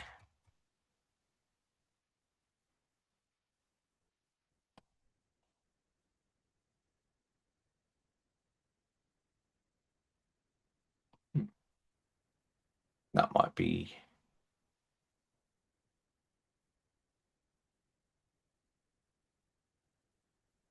don't like that.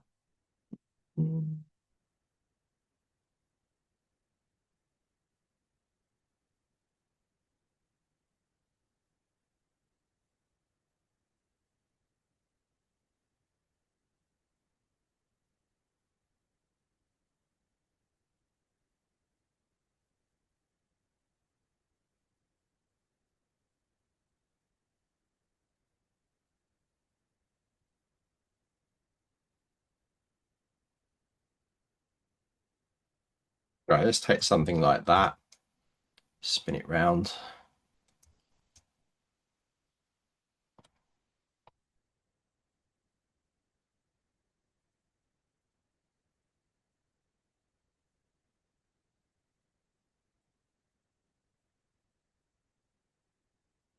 Yeah, so I've created a nice little kind of quote there. Going to make this a bit bigger as well. Okay, good.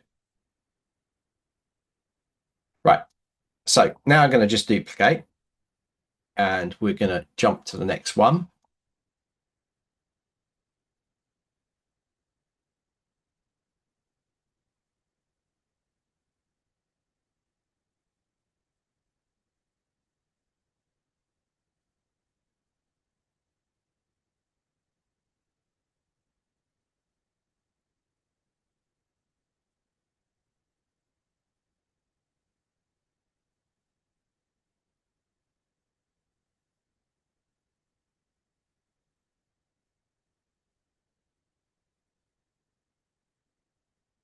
Okay, so we've got a nice little slide deck going on there, and maybe I'll just choose different colors going through just to make it a little bit different.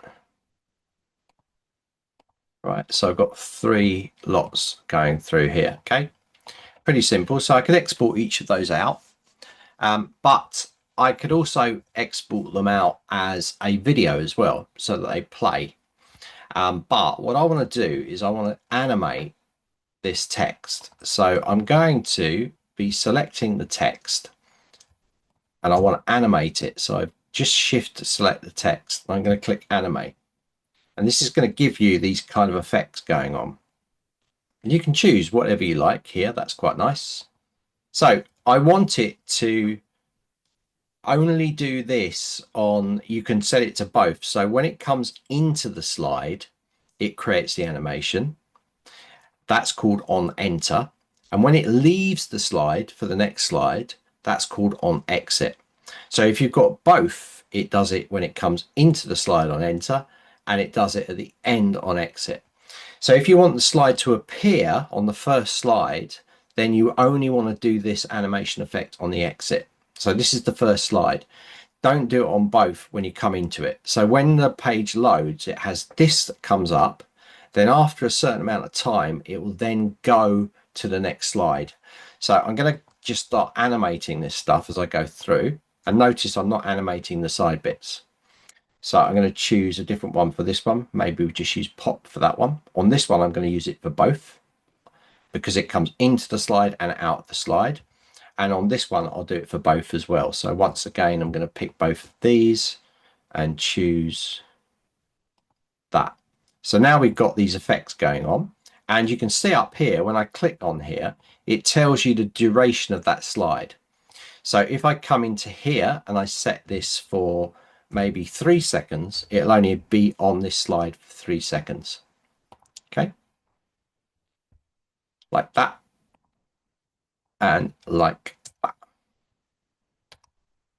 And there we go. So now I've got something that will work on here. And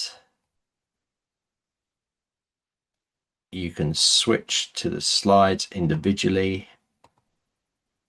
and you can play it in here.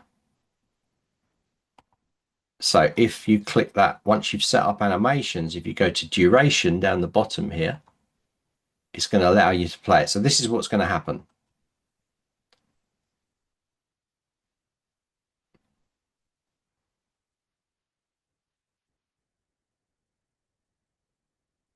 Like that. Okay. So let me just check that it's on both. On both. Right. Okay. So it ends. And we can also change where those things come up. So this is Buddha at the bottom. So if I change this position here on this slider down the bottom, do you see that slide? I'm moving it. Then what will happen is it will play this. At the moment, they were both coming up together, but now this will come up first and then this will come up after. And I can do the same for this as well. If I click on here, you're going to see again that I can come and I can set these on different time intervals. So they go here. So this is here and this comes in like that.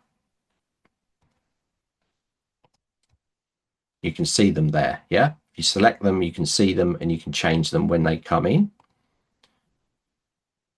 That's it. So now I've set up an animation. I can just watch it, make sure it's working. Okay. So on enter, it's come up, that comes up, and Buddha comes up, and then it X's out at the end. That's it. Good. Created a little animation in there. So now if I go to share, I can download this. So I could download this as a video. Right, and I could use this for socials if I wanted to.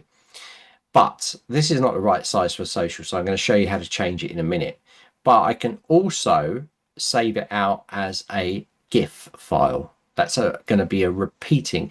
It's not so much, it's not a video file. It kind of just will take content in there and sort of do clips between them. It doesn't work brilliantly because it's quite a big file size with what you're producing, but it can be good to use. So we're going to produce it out as GIF and then we're going to look at it inside our Zenler site. So this is automatic, it's built in. So it means no one's got to hit a play button or anything. It'll just repeat and repeat and repeat. So let's download this as a GIF file. I'm going to reduce the size down. So I'm using a pro account, right, guys? So I'm going to reduce the size down a little bit here. I don't want it that big because it's 1920, it's huge. So I start with maybe 0.8 size. So let's click download. That will download to my download folder.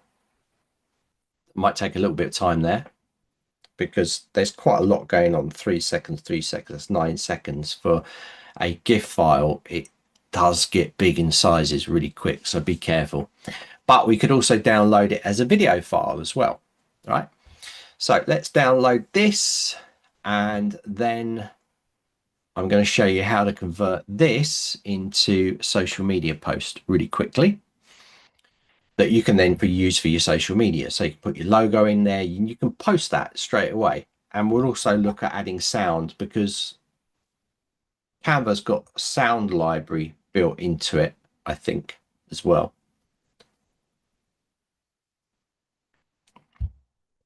Okay, it's done something. That's good.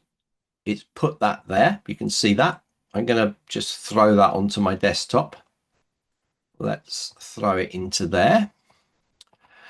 Okay, let's go into our Zenler site. While I'm up here, I'm going to, and this is what I was saying to you, I'm in a row, but I can put a row inside a row. So if I go in here, I can put a row inside a row. This can be handy for, again, controlling elements inside another row. So let's add the element in. Let's go and click images. Let's go and upload. Let's go and find it. There it is. We're going to click and open. There you go. Look, it's already working. Click upload. There it is. Might give it a little bit of styling as well. So I might corner radius. Put in a corner radius there. Set border width for 2. A border color of white. And border style was solid. And now I've got this white going around. So let's just save that and preview it. So now you've got something that's animated. No one's got to click anything. In case you can't put sound into animated GIFs before you ask, right? But it animates straight away. No one's got to click anything. So they can see your little quotes coming up. And it looks pretty cool. Yeah? Did you guys know that? Or you're like, yeah, I already knew that. It's boring.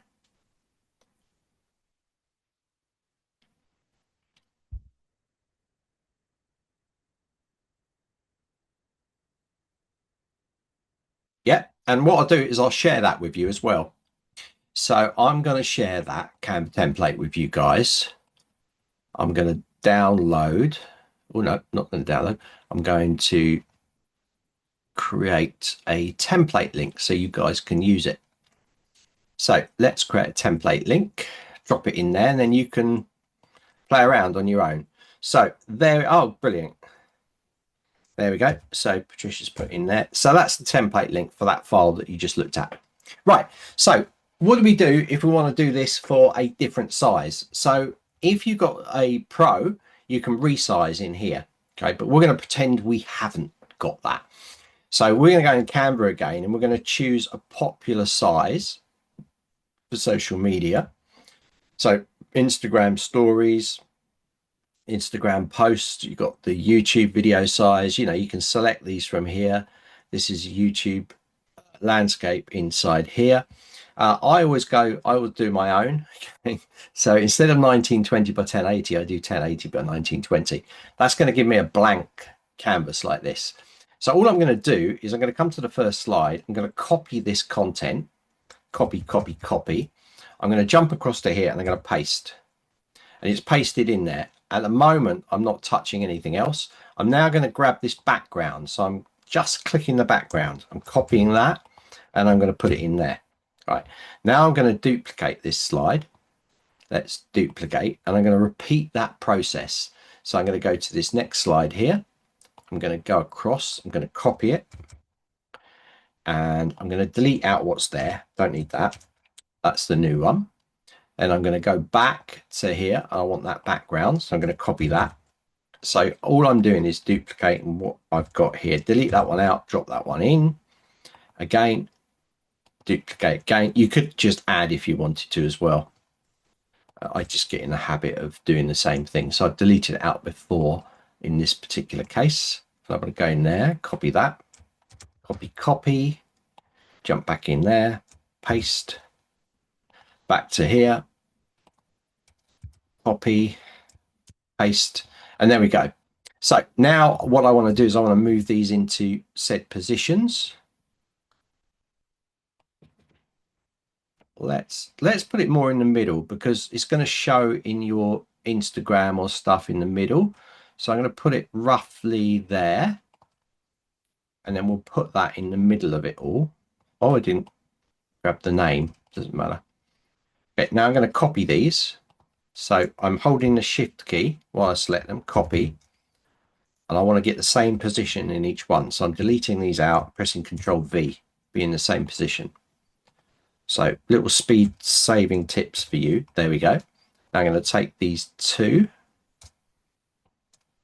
put that in position there. Might make this a bit bigger. Let's make it 24. You know, you can play around with the size, position. So that one, I didn't take the name.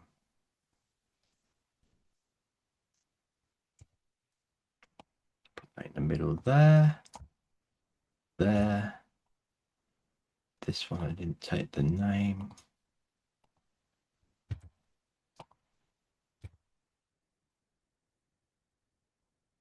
There. Then you're going to upload your logo.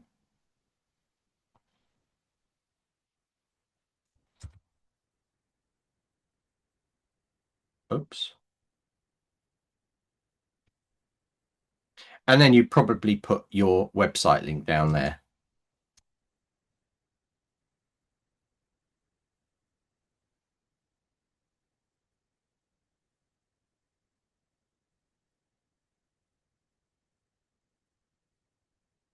Right. Now I'm going to select all of this. I'm going to go to check my animations. Okay, that's good. I'm going to do it on exit only for that one.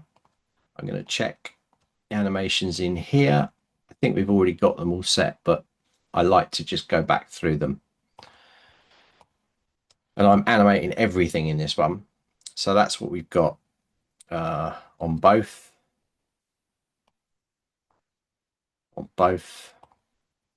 This one is definitely on exit. Right, and you definitely want to do it on the, if you're doing it for socials, on exit, you definitely want to make sure that you're not animating on entry. Right, the reason being is when you upload it to your social, this will be blank. It will be like this because the slide hasn't come up yet. So you need to make sure for sure that you have that animation set on exit only. So at the end, so it appears when it first comes in and then it changes. So if we look at the duration now, we just check this out. You're going to see that it will go through and at the end it will change and go to the next one. Okay, so my timing obviously on these is really, and by the way, inside here you can also move these along and make them bigger, so you can drag them inside the timeline inside here to make that length longer. Okay, but now I've got a social media post. So what about sound, audio? We've got little add audio. So if you didn't see me do that, I was on this. So if I'm clicking out, if you've got this appear, you need to click down here where it says pages. Am I in the way here? I'm in the way, aren't I? There I am. Look, you can see it says pages there. Yeah, and that will go to there. And then if you click duration, it'll give you the timeline there, right? Important. So you can see that. So let's add some audio. So if you go into audio, it's going to open up the audio tracks. So you can record your own voice. You can use generative voices inside here. You'll see that most of these have pro. So most of them are pro. But if you click on them, you can hear them.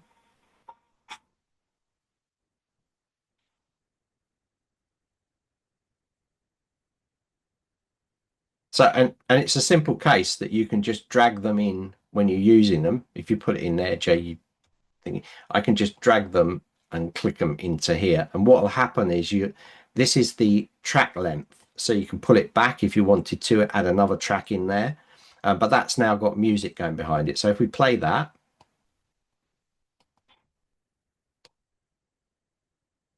so music's playing. I don't know if you can hear it.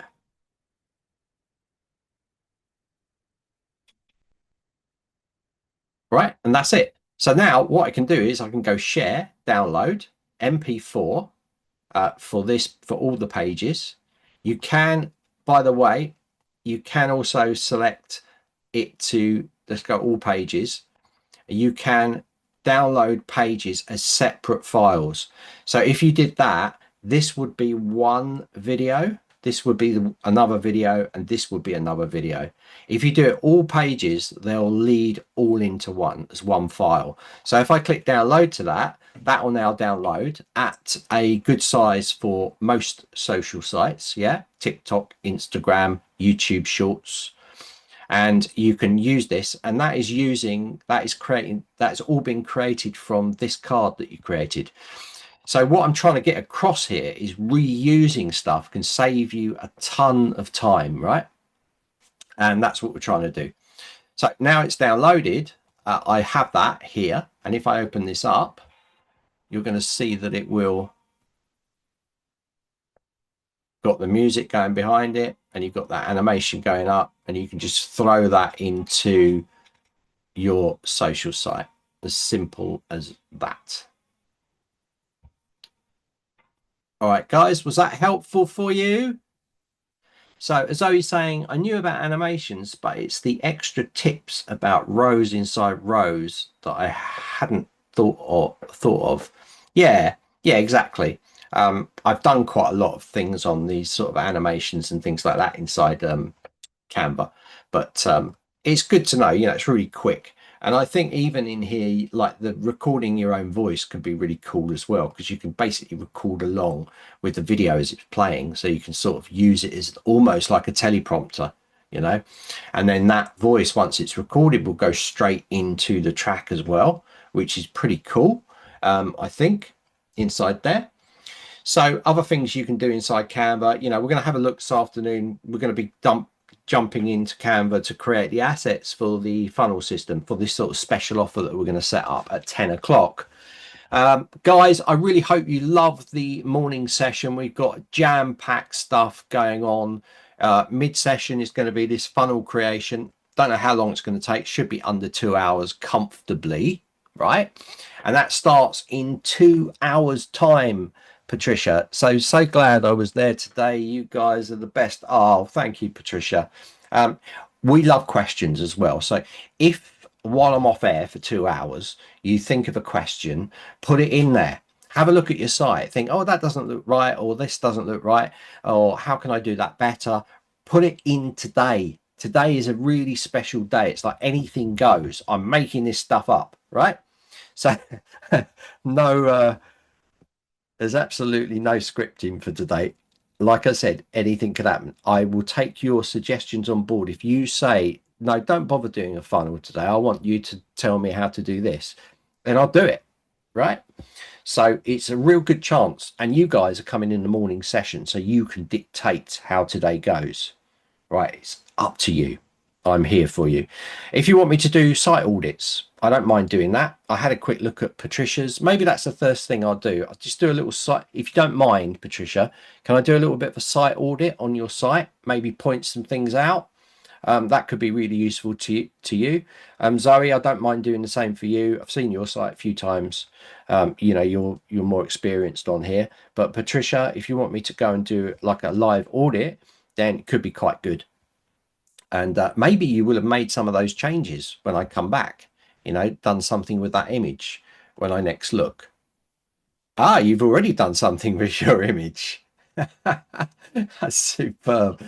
This is, you know what? This is the best. This is the best. Right. So yeah, already Patricia's done it. She's changed it. I think that looks better already. Yeah. So I love that. That's really good. So let me go through your site and maybe give some modifications, some little changes that you might want to put into effect. But it's really nice. I really do love your site, Patricia. So I haven't got a lot to say because I like the colors you've used. I think it's all very clear. There are a couple of little things, but they're just minor tweakings, I think. And I might ask you a few questions as well. If you don't manage to make it to the 12 o'clock session, just check the day with Zenler, have a look at it, review that, and put a comment in the post even after the event's finished, right? So if I don't see you here, I'll still do it. Okay. So, all right, I'm going to end this session then because I'm can't really start something new, right? So he's put brilliant. We'll be out most of the day with mum, but I will rewatch. My site is a mess currently with a lot not published, but I would always welcome an audit. Yeah, well, Zoe, throw your URL into the comments down there and I will go and have a look. I'll just get a refresher on what your site looks like. Yeah. So put your link in there.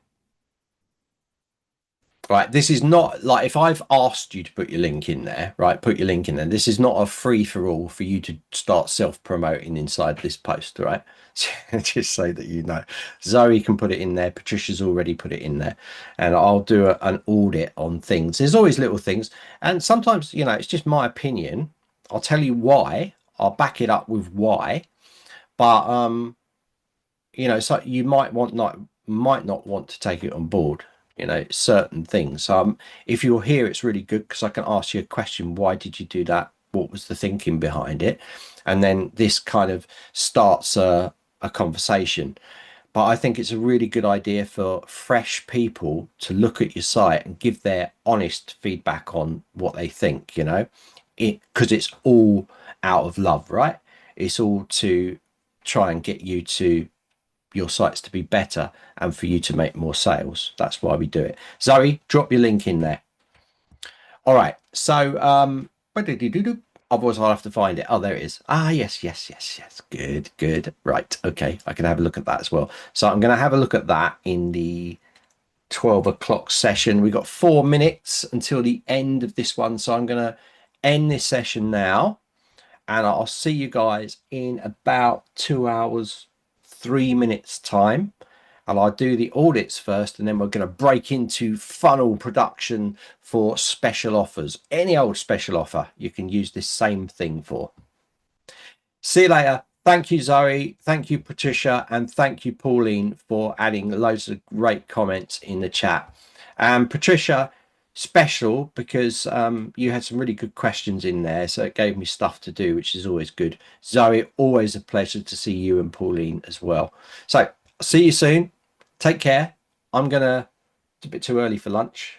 Don't know, I'll have a little sleep and I'll see you in 2 hours. See you later, guys.